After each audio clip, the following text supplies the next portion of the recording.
tunasema ni wakati sasa ICC ichukue hatua, kwa sababu vile ambavyo Kenya inaendeshwa sasa hivi tutajikuta kwa shida kubwa kuliko vile inaonekana ilivyo. Threatening people and boasting that he had the right, he had been given permission to kill, and that people would sleep in freezers yesterday.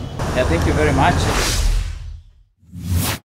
Yesterday in specific parts of the country is an atrocity of our life on the people. We pass our deepest sympathies to the young people and the families who lost their loved ones. For the loss of lives and property, President William Ruto must be held accountable. We are well aware of a well-orchestrated economic sabotage to drive a divisive political narrative and instill fear among the people of Mount Kenya region and other regions perceived to be opposition zones. These areas include Kiambu, Naivasha, Nairobi, Murang'a, Nyeri, Embu, Meru, Kirinyaga, Nyandarua, Ongata Rongai, Ngong, Kiserian, Kisii, Machakos, Wote and Kitengela.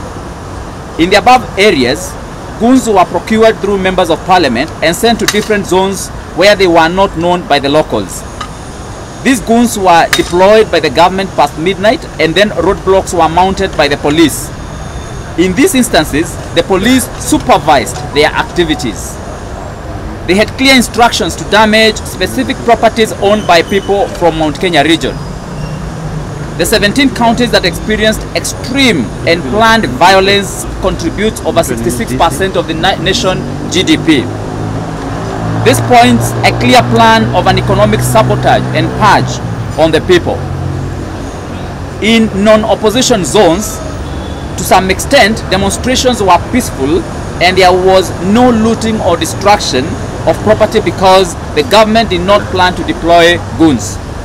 For instance, in Nyeri town, goons were organized to loot and beat up journalists under police supervision and protection.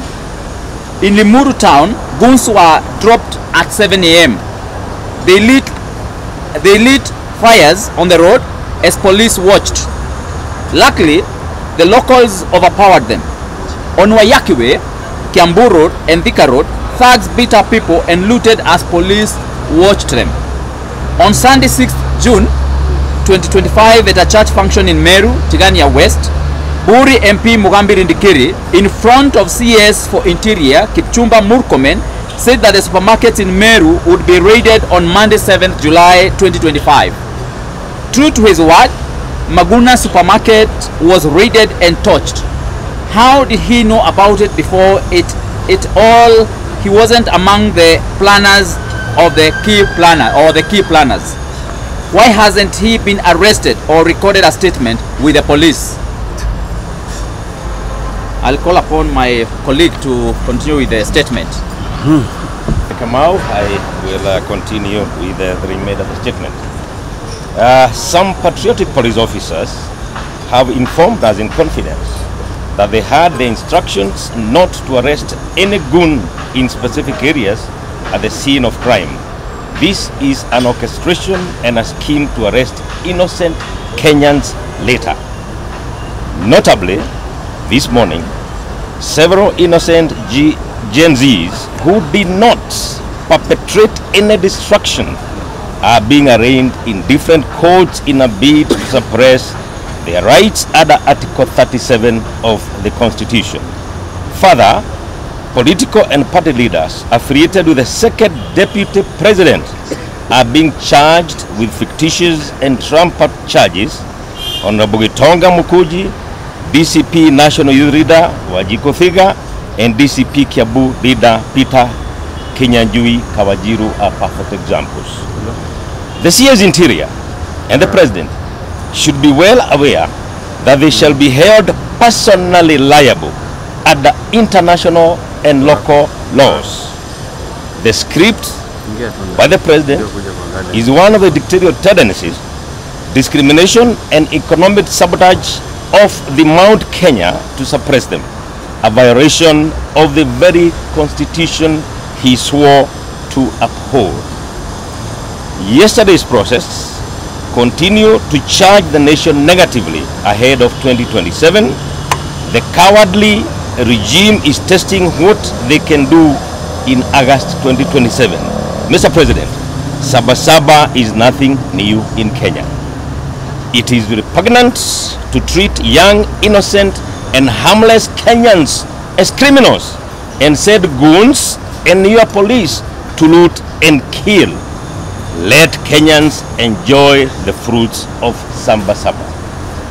DCI unleashed terror on innocent Kenyans, unmarked Subaru vehicles, shooting at people indiscriminately in various parts of Nairobi, Kajiado, and Kiambu counties in their homes using assault rifles. We demand to know the number of Kenyans who died yesterday, as bodies were seen lying on roads across the country. The 11 persons being taunted might just be another hoax. We make an urgent call to the International Criminal Court, that is the ICC, to speedily investigate the President of the Republic of Kenya for the heinous acts of crime against humanity. What is happening in Kenya is nothing short of a genocide. We call for strict sanctions on President William Ruto by the international community for this and many crimes he has committed in other countries, including the war in Sudan. He has committed crimes against humanity. We end there. Thank you very much. Kwa niaba ya sisi wote tunakemea sana jinsi Rais William Ruto na serikali yake wanavyosukuma mambo ya maandamano hapa Kenya. Ya kwanza, Sabasaba sio kitu kipya, lakini ya muhimu zaidi ni kwamba mambo ambayo yanaonekana yakifanyika yanalenga sehemu fulani ambazo sehemu ziko na wafuasi ambao si wa rais wa Jamhuri ya Kenya. President William Ruto, inatushangaza kwamba mahali ambapo wabunge ambao wako na maoni tofauti na yako, mahali kama Ongata Rongai, mahali kama Murang'a, sehemu kama Naivasha, kule Makueni, wale wabunge ambao wako na maoni tofauti na wewe, sehemu hizo ndizo tunaona watu wanatumwa kuja kuleta ghasia. Tunashtumu kitendo hicho na tunasema peupe kwamba serikali ndio inapanga yale mambo yanafanyika, kwa sababu number one, hawashiki wale ambao wanafanya na wanaonekana kwenye maredio, kwenye ma TV. Kenya National Human Rights was attacked, the goons can be seen vividly, lakini hakuna chochote kimefanyika. Na kwa sababu walikuwa wataje mambo ambayo yatafanyika siku inafuata, basi wakina mama walienda wakavurugwa pale. Pia tunasema ni wakati sasa ICC ichukue hatua, kwa sababu vile ambavyo Kenya inaendeshwa sasa hivi tutajikuta kwa shida kubwa kuliko vile inaonekana ilivyo. Haiwezekani kwamba watu watakuwa kichukuliwa mili wameaga sehemu tofauti ya nchi na mambo ya kuwe sawa. National Police Service is an independent institution. Ni lazima wachukue jukumu lao la kulinda uhai wa watu na kulinda mali ya watu. Mambo ambayo yalifanyika Meru, mambo ambayo yamefanyika sehemu tofauti za nchi ni mambo ya kushtua zaidi. Na mpaka sasa hivi wamekimbia kushika mbunge wa Manyata, Mheshimiwa Mukunji, wanapanga kushika sijui mheshimiwa mgani. Kwa sababu gani wasishike wale ambao walifanya kitendo na washike mpaka financiers ambao serikali inawajua? Kweni idara za serikali zinafanya kazi gani kama hawajui nani anafanya shughuli ambayo tuko nayo siku ya leo? Ya mwisho, rais, hutasimamisha wajumbe kuzungumza kuhusu mambo ambayo yanafanyika Kenya. You will not silence us by either arresting or by doing anything that you want to do in this country. We will talk about the issues that are affecting the country day and night, if you like it or don't like it. Only to say that the scheme of government to isolate one particular region in this country in order for government to show that we do not have issues countrywide and that only one particular community has a problem with government is a scheme that will not succeed. We know that Gen Zs have very genuine issues which the government has flatly refused to address. And we are telling the government our young people have a right to demonstrate. We know that you are organizing and paying and sending goons to come and destroy property. And we have also seen, yesterday we saw one particular police officer, I think in Gong, threatening people and boasting that he had the right, he had been given permission to kill, and that people would sleep in freezers yesterday.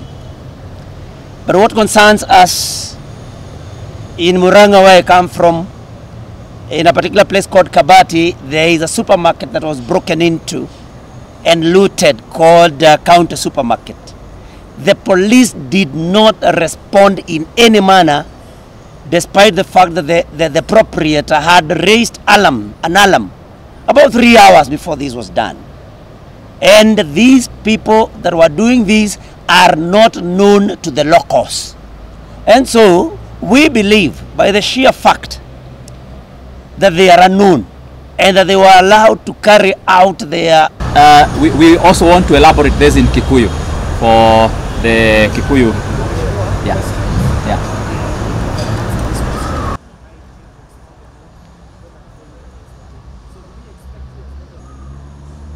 Yeah, definitely.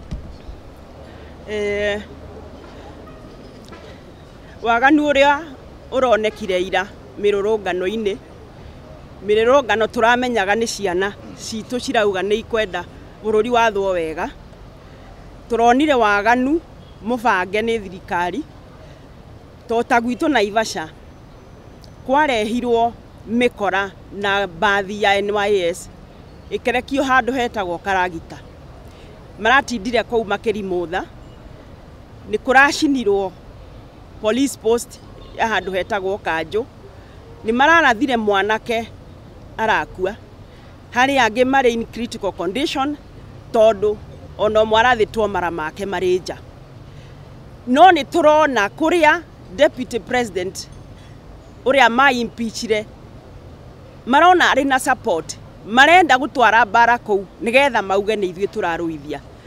Unfortunately no gukire mũmbunge ucio ronirwo kou Sagana akibanga andu aria makarwa Nyeri Karatina na argument rari marihi maria makarihwo. That was the argument. Makauga makwenda mbeca nyingi. These things ni tumoe na ni tumenyaga. Ruto ni twaguthurire ni ithuĩ twaguthurire ni tani ni da campaignire muno no ni gukoretwo kwina thina wa agikuyu ati riu ni makwehereire riu ni turona kuria bara yake erekeirie rigi to ni arenda kumunyita na ni arigitwo ni uria kumunyita ino bara yothe yerekeirio Rigathi wa Gachagua ni moe ndari aria ndanauma nyumba ira amwe tutinauma nyumba ina tureroragira TV ni to turamenyaga tariu ni ingirare Naivasha ni ni ingiambite guthurimwo tondu na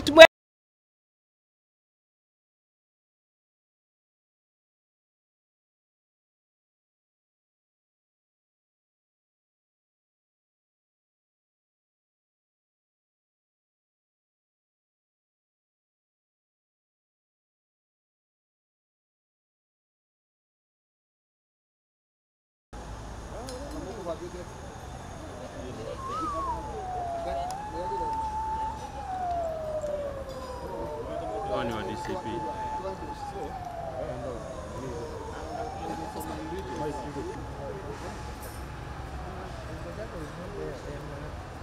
Wale Koroba.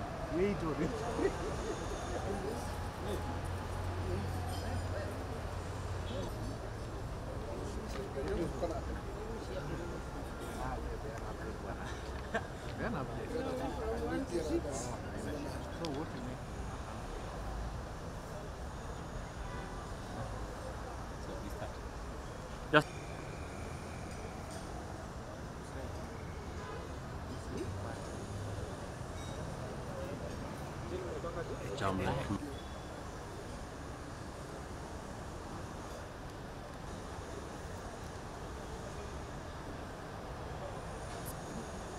bado. Okay.